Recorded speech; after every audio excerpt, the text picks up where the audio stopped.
The next eighth sum, simplify the following. First, modulus minus 5. Already சொன்னோம் modulus இருந்தால் negative value ignore பண்ணிட்டு எழுதிட வேண்டியதான்.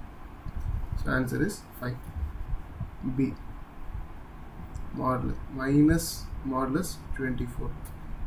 So answer வந்து minus sign modulus குள்ளார இல்லை modulus வெளில இருக்குது. So minus அப்படியே வந்துடும்.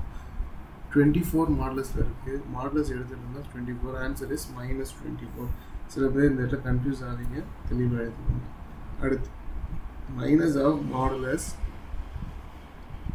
-3. ஸோ சேம் உங்களை கன்ஃபியூஸ் பண்ணுறது தான். மைனஸ் சைன் உள்ளார ஒன்று இருக்குது, வெளியில் ஒன்று இருக்குது. வெளியில் இருக்கிறதுல போய் போட்டுக்கலாம் மைனஸ். உள்ளே இருக்கிற மைனஸ் தான் நமக்கு மாடலஸ் என்ன ஆகும் அப்படின்னா -3. மாடலஸ் எடுத்தோம்னா என்ன கிடைக்கும்னா 3 தான் கிடைக்கும். ஸோ மாடலஸ் ஆஃப் -3 வேல்யூ 3 தான். பட் வெளியில் இருக்கிற மைனஸ் போடுறதுனால இதுக்கான ஆன்சர் வந்து -3. கிளியரா?